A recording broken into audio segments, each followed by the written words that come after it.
I'm Somil. I'm Isha. I'm Vidya. And I'm Donna. And we are MorePrep, an affordable marketplace for quality SAT, ACT, serving a social cause. So last weekend, I took the SAT. And as stressful as the SAT is, prepping for it is as hard because there's so many options and you don't know which one to choose. I went around asking friends, mentors, family, what tools should I use to guarantee the best score possible? So I was talking to one of my friends, Josh, and what he told me was disheartening. He told me he couldn't afford the test. He couldn't afford the SAT and ACT. I was shocked because everyone I knew obviously had to take it, and it's really unfair for him. So the more I thought about it, I couldn't stop thinking about this problem. What was going wrong in his life? So Josh couldn't even afford the SAT, like I said, and cheaper alternatives weren't worthy for him. They weren't qualified. And if he didn't want to waste time studying for the test and prepping for that. Public school test prep is very non-existent, and study material in libraries is always unavailable, especially when people really need it. So for him, how was he going to study? His future was on the line. So we did some research, and Somil will be talking about research today. So from our research, we conducted that test prep is very expensive. As you can see at the bottom of the table, we have the most cost-efficient one here, Stumptown Test Prep, which is a private tutoring session, and it charges $150 per hour. So as you can see, it only gets more expensive than that. And along with this research, we also conducted some within our own community. From there, we found out that 60% of the 54 students that we interviewed spent more than $1,000 on our SAT, and this is obviously a lot, so people like Josh wouldn't be able to afford it. So there's a direct correlation between scores and income. As you can see here, we have two families with drastically different incomes, one greater than 100,000, one less than 20,000. And here we have a 400-point score difference, which shows just how drastic it is.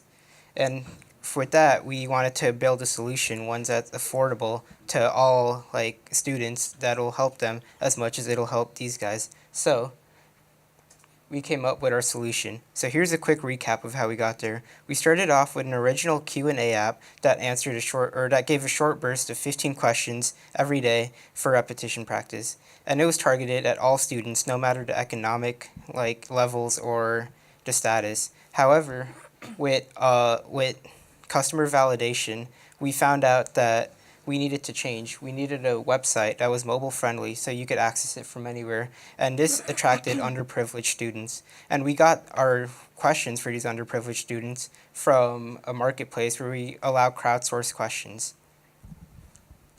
So this is our solution. MorePrep is a website which is basically an online marketplace. Different prep companies are known for different things. For example, Kaplan's might be harder than Barron's. So what we did is we offer a huge variety. Instead of buying a full test prep book of just one brand, the brand might be harder, and then you will be unprepared for the SAT because it won't be as qualified. So what we did is we split it in, so we have Barron's Math and then Kaplan's Science. And then one student would basically buy the specific subject that they wanted with the difficulty based off of what they heard from the test prep companies. So the model is a freemium model, and we have 3 sets. We have one set, which is a crowdsourced set. We have one set of free questions that are given by the SAT boards. And then we have basically another set, which is what students would buy for a low price. So this is our product overview. We are in phase 1 right now, and we're focusing straight towards underprivileged students.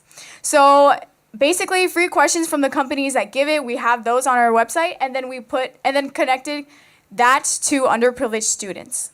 So it's very accessible, it's affordable, and it's crowdsourced. So different people, if they're struggling on a specific test, they can post it there, and then maybe like a tutor or someone credible would be able to answer the question and give a response.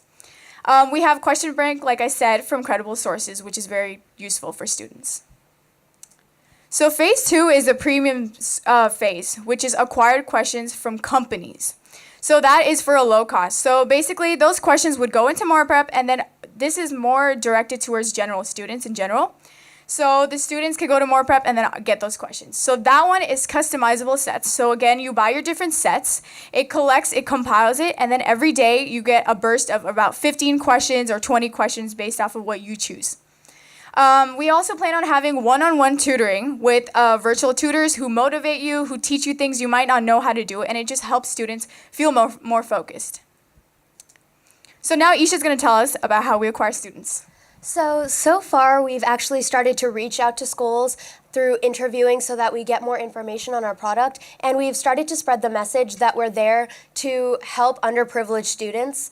And we plan to do next is go to these college fairs, go to school boards and talk to them about testing out our product. And specifically, we want to go to Innovate Public Schools, which is a network of underprivileged schools, and they actually give out grants and they help companies like us out a lot more. And also, we plan to offer MorePrep as a platform for other tutoring academies, such as Elite and Excel. So essentially, this would be a supplemental kind of homework model where we would actually give it to Elite and Excel, and they would give their students a class code, and at home they could practice the concepts they learn in class. And in terms of acquiring content, so far we've collected 1,000 questions from companies like Crack SAT, Crack ACT, and College Board. And we've also reached out to content creators in test prep academies. And our next steps are going to be collecting more questions so that we build our model more and build this crowdsource market so that more people can actually give us questions and we can help out a lot more students. So for our business model, our cost heads are specifically for phase 1. This is website development, web hosting, and marketing. And for our freemium plan, we have phase 1 and phase 2. So for free users, we're not getting any funding because none of the users are spending their money and paying. But our main goal is to get the money from our paid users, and this is through partner fees where we will partner with Barron's and Kaplan's after getting a certain number of users, and also subscription fees, and it helps them because we give them more variety in terms of the amount of questions that we have. So next is Vidya with our competition. So now that we know a little bit more about our company, MorePrep, let's look at our biggest competitors. So here, after lots of research, we found out that our 3 biggest competitors are Quizlet, Khan Academy, and standard academies like Elite and Excel. So here, what we did is we compiled all the pros from all of our competitors and compiled them into one to make our company MorePrep. So here we have all of the differences between MorePrep and our other competitors. So our biggest differentiators between MorePrep and other test prep companies is that we have a social cause, and we focus on underprivileged students. So we've realized how unfair it is for underprivileged students because they don't have the same chance on scoring well on the SAT and ACT as students that can pay more for quality prep. So we decided to make a company that's make sure that everyone gets a fair chance and everyone gets the same quality prep without depending on their financial background. We also have an online marketplace, so this means that certified content providers can put their questions into MorePrep, so our students have a greater variety of questions, not just the free online questions. We are accessible online, so we have like our website. We have short bursts of questions, meaning that like students can do them one at a time instead of doing the whole test all at once. We have both SAT and ACT prep, and we have reliable content providers providing their questions to us. So this is our completely functional live product. So it's a website. It's moreprep.com, and Donovan is going to show us how it works. So basically, you log in, or you can sign up, and then you can either log in from email or Facebook, making it easier for people to log in. Second one. So basically, you're in. So you click over here, and you get to My Account. Click on My Account. Yeah. So once you're in My Account, you have either ACT or SAT, whichever you're studying. So let's say I'm studying ACT right now. I click on ACT, and I'm given my question. It comes from a bank of a large variety of questions. So if we continue, it gives you all the instructions, and you click whatever to get your answers.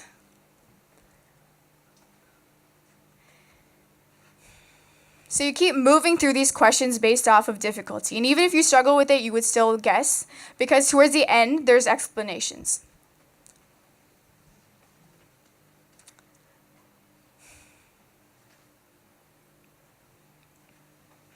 So basically, once you confirm finish now, we have your stats on this test specifically. He got a 25%. You have all your questions right and wrong, and you get feedback for each of them. So if it's correct, you're good. If it's wrong, Over here, there's feedback on how you should be doing it correctly. Yeah, so basically you get a good learning experience. After maybe you messed up, you can learn from it and you can see what you did wrong to fix that. We're done. So now Donna is going to be talking about what we see for ourselves in our future. In our future, we have three main keystones before we hit 2020 of January. First, we want to gain 200 plus users. Then we want to sign up under three privileged schools. Then obtain 10,000 total questions. Meet the team. So I'm Neha and I'm the team leader. I'm Isha. I'm the head of outreach and communications. I'm Vidya. I'm the head of content acquisition. I'm Somil. I'm the head of marketing. And I'm Donna, the head of technology. Thank you. Any questions? No,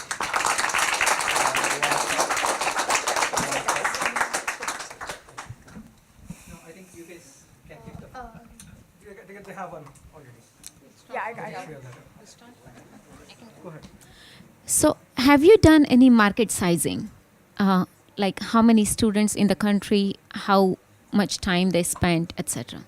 We've done some research on it. Yes, we don't have a definite number, but we looked, especially in Bay Area, we found the list of students who weren't able to afford it, right? And it's a pretty big majority of students. So we looked through that, and then we haven't checked outside of the area yet, but we're looking into that, yeah.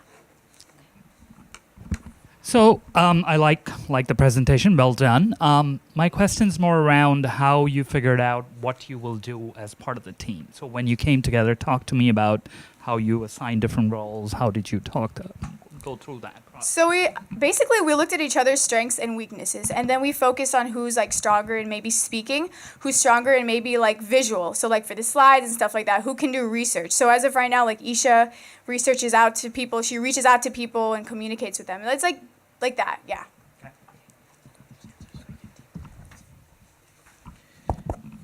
So I had a comment and a question. Number one, when you think of a marketplace has to be built with both sides growing at approximately the same pace. So you cannot first acquire kids or students and then acquire questions and vice versa. So you have to go together. So that's my comment. So when you think of your timelines, consider growing or focusing on both at the same time. My question generally is sort of from the content acquisition lens. These testing houses are all pretty inconsistent with each other. Some are really difficult, some are easier. Not all of them are truly representative of the SAT or the ACT, for example. How would you do QA on the questions themselves? How do you match the questions to the level of the student and things of that sort? So basically that actually depends on the student. If let's say I'm taking it and I'm struggling with math and I know Barron's math is harder, I would go from a harder test so then in comparison to the actual SAT, it's easier for me and I'm prepared. So it depends on the student based off of what they feel they should be taking. I would just add on to that and say that might be a very important area for you to think about, to build that tech, to understand what is the student's level and what's the right set of questions for them, because you can baseline and standardize that when a lot of people are taking those tests. My question was, you started with the story of Josh who couldn't pay for the SAT. This helps with the prep. It doesn't help pay Josh for, like he might be prepped for SAT, but he still can't take the SAT. Oh, so for that there is, I think based off of like an income, you can get a voucher multiple times. So we just wanted to make test prep easier. So even if he has to take it like 3 times, out of those 3 times, he can do really well. Because otherwise, if he has to take it more than 3 times, he has to pay for the test himself. And that's hard, especially if he's not doing well in the past. So if we prep him now, gets a good score first time, he's good. Excellent cause. Excellent cause, and I'll talk to you offline. I belong to Touch a Life Foundation, which actually connects homeless students in the Bay Area with services like this. My question to you is, I think the credibility of this particular organization will depend on the curation of the questions as well as any kind of content. Who's contributing to the content, right? So have you guys thought about how are you going to provide that confidence, to whoever is using, MorePrep? So our first plan is actually to get free questions from specifically credible sources like SAT College Board and actually the actual SAT. They release questions for students to use. So we're going to put all those questions together. There's a lot of websites which do that and offer free questions. And there's no copyright issues because we're not making a profit off of those questions specifically. We're just drawing customers to the platform. But after that happens, once we have an X number of users in relation to like the content we have, then we'd be going to like bigger companies like Barron and being like, we have people coming to this website like every day for practice. Like, would you be interested in putting your questions? Because they're credible. Everyone knows those companies really well. So yeah. Thank you.